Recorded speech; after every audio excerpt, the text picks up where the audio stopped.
What's going on, guys? Welcome to Everything Always. My name's Michael Roman, aka Allfires. Now, rumors aside, very little is known officially about either of the two Avengers films to end the multiverse saga. The first of which, Avengers 5 Kang Dynasty, and if it's still released in 2025, is over 2 years away. However, the writer on that script also worked on Ant-Man and the Wasp: Quantumania, and in a recent interview, Jeff Loveness started talking about just that, his vision for Avengers Kang Dynasty, how the multiverse saga will work to lead to it, and how he sees Kang in the place of all of this. We're going to break down his latest and official updates about Avengers Kang Dynasty, the script, and his vision for it. But first, if you could grab the subscribe button, we do daily Marvel content at the channel, and that's all we do. Everything from official Easter egg breakdowns, trailers, and reviews, to the occasional industry insider report, and everything in between. So if that sort of thing's for you, hit the subscribe button, leave a comment down below. That will automatically enter you to win our ongoing PS5 giveaway, which we're right around the corner from the next one. It's less than a month away to coincide with the release of Quantumania again, so all you got to do, be a subscriber, leave a comment on this video. If you want, stick around to the end of the video.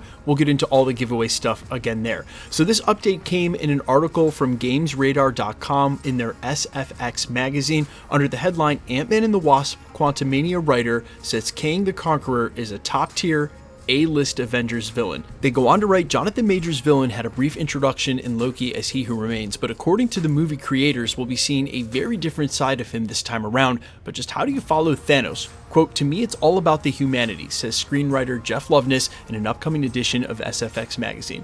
Quote, obviously Thanos is great, an iconic villain, but he's also a big purple CGI guy. He's an alien from outer space. The thing I really wanted to lean into is that Kang is a human being. He adds, Kang also is a very lonely character. We're going to be seeing a lot of him in a lot of different ways going forward, but I really wanted to introduce the humanity and even the vulnerability of this character before he gets to such apocalyptic Avengers scale heights. And this is where he really starts to get into the Avengers Kang Dynasty stuff. Quote, Kang is a top-tier A-list Avengers villain. What do you do when you feel like you're not enough against that? How do you step up to face the challenge of this generation, who is Thanos on an exponential level? He's almost infinite Thanos. I think we're setting up things for a pretty dynamic story. As I'm building to Avengers, I want it to feel like a generational struggle. Phase 4 felt like the birth of new characters. You're giving everyone a little bit of breath, you're broadening out the universe, you have fun Disney Plus shows that are elevating characters, and now I think it's time to put the pedal to the gas again and really take all these new characters and throw them into the fire. Now, obviously, painting with broad strokes here and just logically, it's an Avengers film. Duh, they're going to put an Avengers team in it. It'll be a team up of the new characters that were introduced, but I think this will really speak to a certain small faction and impatient faction of the Marvel fandom who feels like Marvel Phase 4 has gone forever without leading to one specific thing. Now, giving credit where credit's due, all of these projects have had their own question marks at the end of Thor Ragnarok, at the end of Multiverse of Madness, or a TV show like Moon Knight or She-Hulk. There's no immediate direction for new characters introduced like Aklia or Hercules, or even characters like Werewolf by Night, Man-Thing, and Elsa Bloodstone. But I think some of that's been unfair because the wider you go with this, the more characters you bring in, the deeper the story can go, more complicated it can be, as long as they deliver on that during the film. And I think that's what he's trying to get at with the other part of this quote about Kang being a top-tier A-list Avenger, but more than that, being an infinite Thanos, a generational threat. And it looks like the way they're going to attempt to do this is give him a lot more real estate and film time than Thanos ever got before we're introduced to him in Infinity War. And I brought this up a couple of times in videos, and I think it's an excellent opportunity to bring it up again. A show like Rick and Morty has shown us when there's an infinite multiverse of options, if you can simply hop into an adjacent universe every time you mess something up, then nothing is sacred, nothing is special. The way you make something special is that presumably we're following our Rick and Morty, and even though the show has teased us multiple times in multiple episodes for caring about a specific Rick and Morty, it's going to be the same case in this, the infinite multiverse of Kangs. We're going to need to follow one Kang, a Kang Prime, the Kang that we're invested in, and while there will be several Kangs that show up, and even in the near future we've heard rumors that we may see some in just this phase alone in different projects, and there'll be different versions, there still needs to ultimately be one version that leads to Kang Dynasty, one ultimate Kang, Kang Alpha, Kang Prime, whatever you want to call him. I believe that's going to be the Kang we're introduced to. Remember, during the recent home TV spot, he says, this place isn't what you think, it's a cage, referring to it as a place that he's trapped. And the reason that this version of Kang would be trapped in the first place is because someone like He Who Remains or the other variants that were warring against each other in the multiverse of war knew that he was the one who most needed to be trapped, the scariest of all, the Rick Prime, so to speak. And not to draw more conclusions over to Rick and Morty, but to be fair, the Rick and Morty Council of Ricks is exactly like the Council of Kings or even the Council of Reeds, something you may have seen if you watched the animated Avengers film, where there's a harmonious group of Kangs that work together across the multiverse and agree never to interfere with one another. During that film, they actually warned that Kang that the Avengers he's facing off against, who presumably will be our 616 Avengers in Kang Dynasty, are the ones that threaten all Kangs across the multiverse because they're the only ones he's not able to defeat. We've also heard that from our Kang in multiple trailers where he goes, "You're an Avenger,